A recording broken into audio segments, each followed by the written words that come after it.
ज्यादा वक्त नहीं मिला वरना बहुत अच्छे से सजाता सब कुछ। लेकिन ये सब कुछ कौन करके गया? वो ऑफिस में लड़का है ना राशिद, उससे मैंने कह दिया था तो उसने जल्दी जल्दी ये सब कुछ। वो भी मौजूद था शादी में। कमरा तो सज गया, अब तुम्हारे साथ मिलके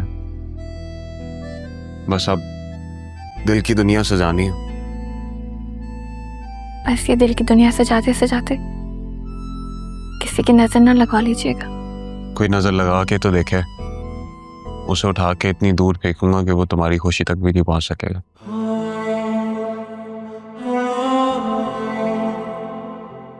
मुझे यकीन नहीं आ रहा आप यहाँ मेरे सामने बैठे हैं इस तरह। वो भी इतनी अचानक। मैं कोई ख्वाब तो नहीं देख रही?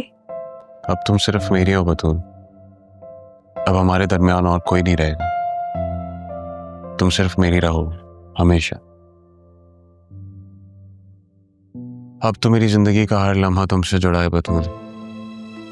तुम मेरे साथ रहोगी, मेरी बन के रहोगी और मेरी मर्जी के मुताबिक रहोगी।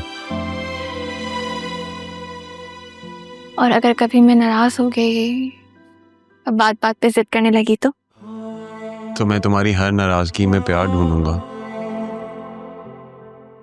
और तुम्हें हमेशा खुश रखने की कोशिश करूंगा। सरयू, आप हमेशा मेरे रहिएगा, मेरे बनकर मेरे साथ रहिएगा। मैं दुनिया तुम्हारे कदमों में रख दूंगा बतूल, हमेशा तुम्हारा साथ दूंगा, तुम्हें कभी किसी किस्म का दुख नहीं पहुंचने दूंगा। दुनिया से जीता है मैंने तुम्हें, अपना बनाया है तुमने।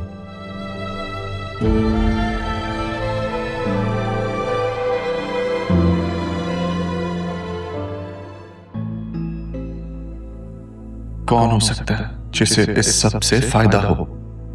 ये किडनैपिंग नहीं थी, क्योंकि अगर ऐसा होता तो वो लोग राह को छोड़कर ना जाते, वो उसे मारना चाहते थे।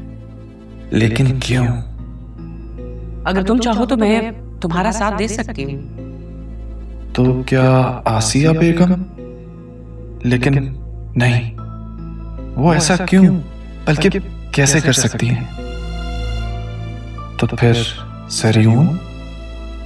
मैंने जो देखना है वो देख लूंगा, लेकिन तुम उससे दूरी बना के रखो। अगर जरियून को यह निकाह करना था तो वो राह का इंतजार करता, उसे तलाश करने की कोशिश करता, लेकिन उसने ऐसा नहीं किया और राह की जगह बतूल से निकाह कर लिया।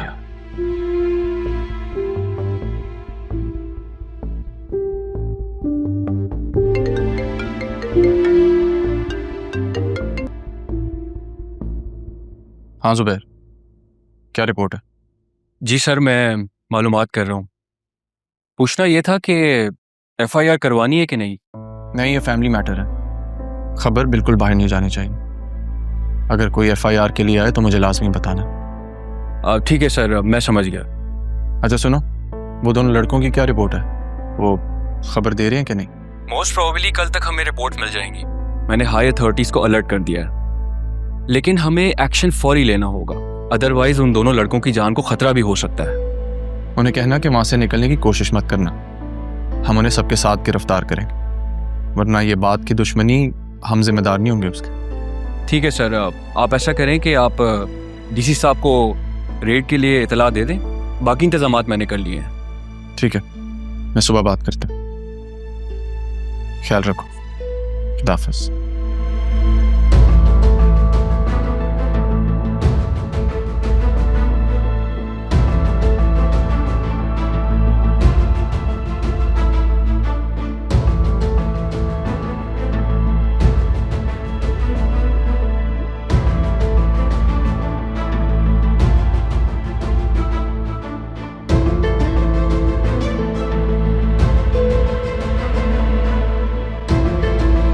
हेलो,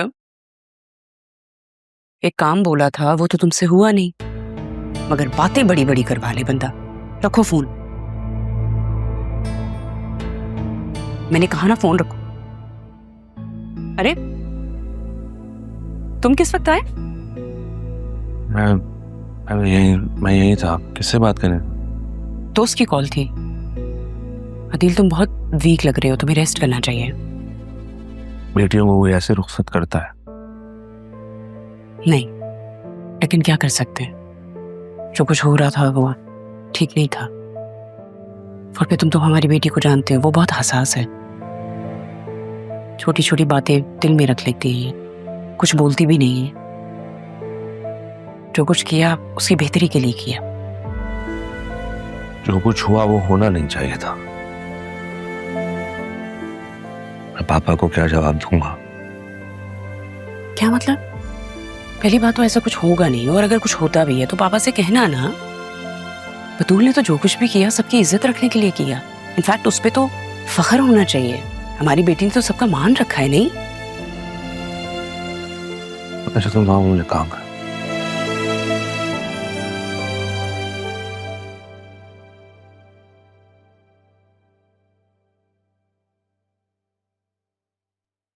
सर भाई कोई बंदा आपके नाम का पार्सल लेके गया है।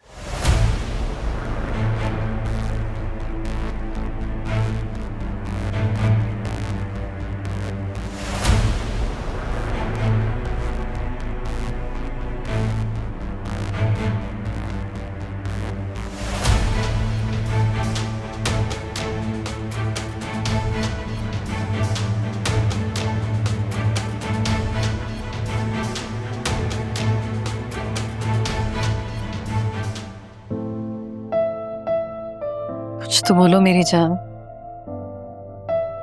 ऐसे खामोश रहोगी तो सब लोग तुम्हें ही मुजरिम समझेंगे। तो तुमने कुछ खाया भी नहीं है ना?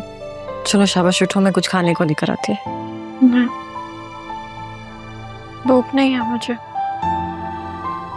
और मैं तो अब जिस चीज से गुजरी हूँ उसके बाद मुझे ऐसा लग रहा है कि मैं हर चीज से गुजर सकती हूँ। ये भूख तो मेरे लिए कुछ नहीं है।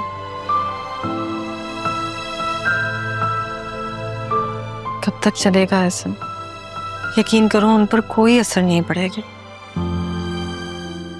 मुझे तो पड़ा है ना।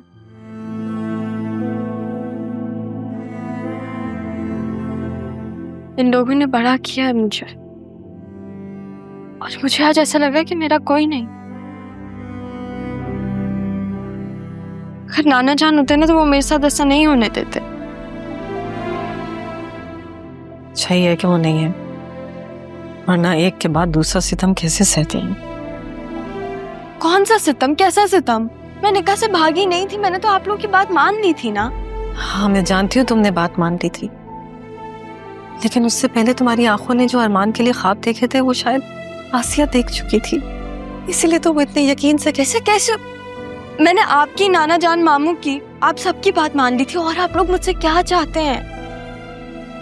क्या गलती है मेरी? कसूर क्या है मेरा? आ रही थी ना मैं घर, मुझे नहीं पता था ना वो लोग कौन है। बस इतनी सी गलती है कि अरमान की आखिरी ख्वाहिश को मैं अपनी आखिरी ख्वाहिश समझ के बस उससे आखिरी दफा मिलना चाहती थी। या फिर ये गलती है कि जब मैंने आंखें खोली तो अरमान मेरे सामने था। समझाया था ना मैंने तुम्हें कि मोहब्बत से दूर रहने की कोशिश करो। अगर मेरी तरह ख्वाब देखने की आदी होगी तो जिंदगी बहुत मुश्किल हो जाएगी।